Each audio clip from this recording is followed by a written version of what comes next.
Good morning, students. Today we are going to learn about one lesson from ninth standard of civics, that is what is democracy and why democracy. In this chapter we are going to learn about what is democracy, and we will learn about why democracy. Again, in this chapter we are going to cover the features of democracy, types of government that we call, different types of government. Again, which are the features of democratic government. In this chapter we will learn about arguments for democracy and arguments against democracy, and at last we will discuss about broader meaning of the democracy. So let us begin this chapter, what is democracy and why democracy. First of all, as we already know that a government is of the people, for the people, by the people, as Abraham Lincoln has said. So to begin with the differences of the government, okay, or the different types of institutions and the government. Governments are defined as the people's rule, or it is for the people, or the government is of the people. So let us discuss about some similarities and differences of the government. See, democracy is a form of the government in which the rulers are elected by the people. What is democracy? Democracy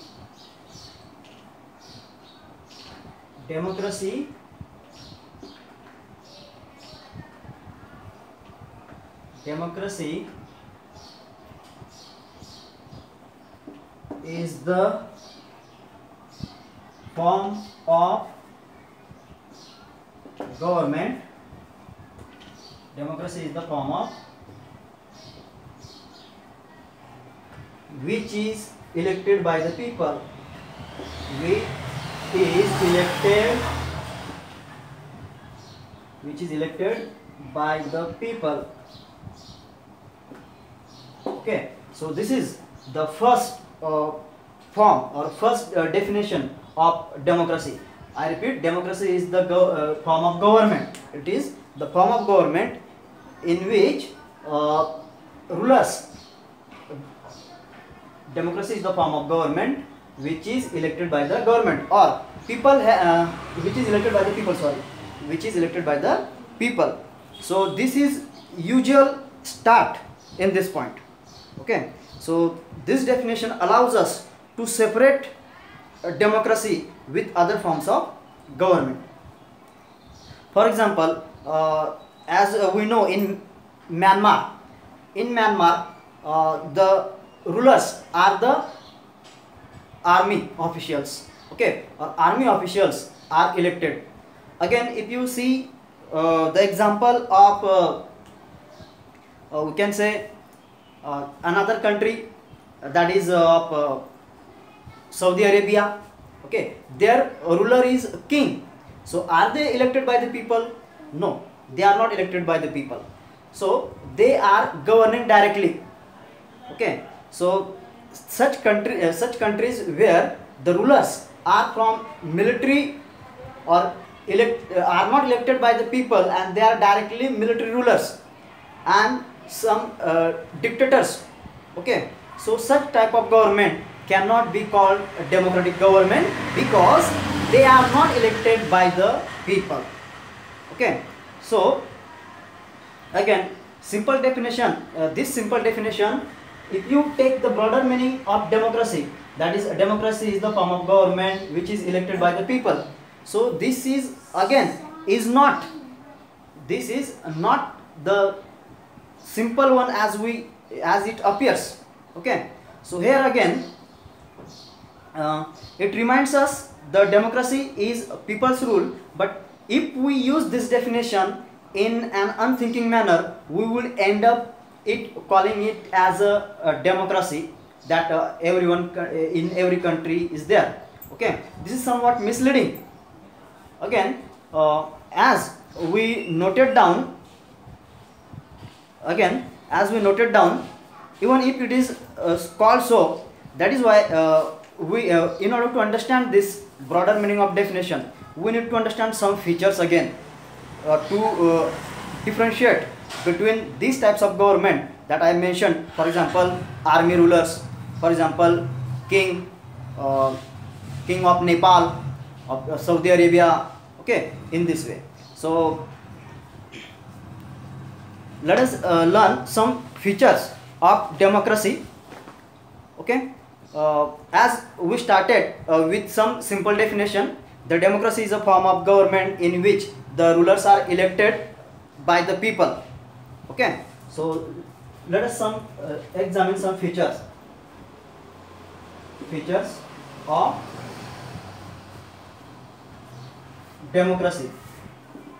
So which are these features then? For example, as we mentioned that democracy is the form of government which is elected by the people. So who are the rulers then in this definition? Again, you may ask some questions. What kind of election constitutes a democratic government? Again, who are the people who will elect the government? If you refer this definition, then who are the people who will elect the representatives? Again, we will say that form of government which is elected by the people, how they will be elected, and who will be the ruler, for how much years they will rule, or will they govern according to what they want. So all these things are to be noted while defining the democracy. So one by one we will understand the features of democracy. First, the major decisions are by the elected leaders. Okay, in the democracy, major decisions are elected by the people. For example, first feature is major decisions. Major decisions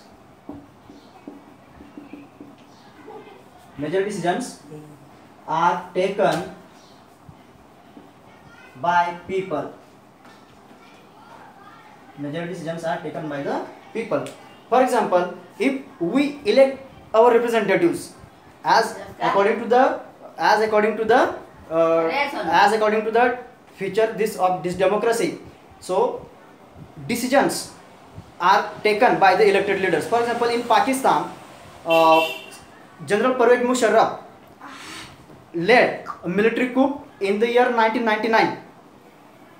He overthrew the democratically elected government from there and became the chief executive of the country. Later, he changed his designation and he became president. Afterwards, he himself changed his designation from country's executive to the president. Again, in 2002, he held a referendum. Referendum is what? He called the meeting of his generals and they themselves elected him as a president. So, in that referendum, in the year 2002, this General Pervez Musharraf, he called the referendum. In that referendum, the country granted him another extension as a president. Okay, so Pakistani media, human rights organization and democratic activists said that this referendum was based on malpractices. This referendum was not good, it was not proper. Okay, so in this way, as in August 2002, he issued legal framework orders that amended the constitution. Again in August 2002, he issued legal framework or orders. In that he changed the constitution, okay, of Pakistan's constitution. He changed. The president can dismiss, according to that rule, the president can dismiss National Assembly or the provincial assemblies. According to the change in the constitution, what he did, he can dismiss the National Assembly as well as the provincial assemblies. It means what? He has the right to change the constitution as well as he has the right to make some amendments in the constitution, and accordingly he will govern. So it is disrespect for the constitution. Again, it means that the major decisions once taken by the people, but afterwards General Pervez Musharraf is controlling all the decisions. He is making all the decisions. So in this way, this first feature we can take into consideration that he himself is taking decision and he himself is changing the constitution. So this is the first feature, and we can get that or we get first feature. In the democracy, the final decision making power must rest with the elected. The final decision must rest with the elected ruler, and that should be also, these rulers should also be elected by the people. Final decision power should be with the rulers, and these rulers must be elected by the people, not like General Pervez Musharraf, as he himself called the referendum, and in that he got elected. So I repeat once again, first feature, that in the democracy the final decision making power must rest with those elected by the people. So this is the first definition. Second definition is free and fair competition, electoral competition. Second is what? Free and fair electoral competition. Second is free and fair electoral competition. It means what? The rulers which we are electing, that election should be there. That election should be there in certain periodic time. Say for example 5 years, as in India. Okay, say for example in America the election is conducted every after 4 years, and in Russia every after 6 years. In this way, after some periodic time there should be regular elections should be conducted regular. It should not be like as Pervez Musharraf extended his power again, or his tenure again. So again, when we are conducting election, these elections should be free and fair. It means there should not be any kind of malpractice, there should not be kind of pressure for the voters, and as it is competition, these rulers also, they should compete with each others, but in fair way. They should not do any malpractice. For example, on the day of polling, some machines can be hacked, or for example some polling booths can be taken away from one place to another place in this way. So it should be free and fair. There should be chance for every party to get elected or to lose the election. Okay, so in this way, second feature or the characteristics of democracy is that there should be free and fair electoral competition. Use of money and muscle power should not be there. Some parties are national parties, some parties are small, so all parties should have equal chance to lose the election or to win the election. In this way, free and fair election should be there. Okay, so remaining features we will learn in part 2.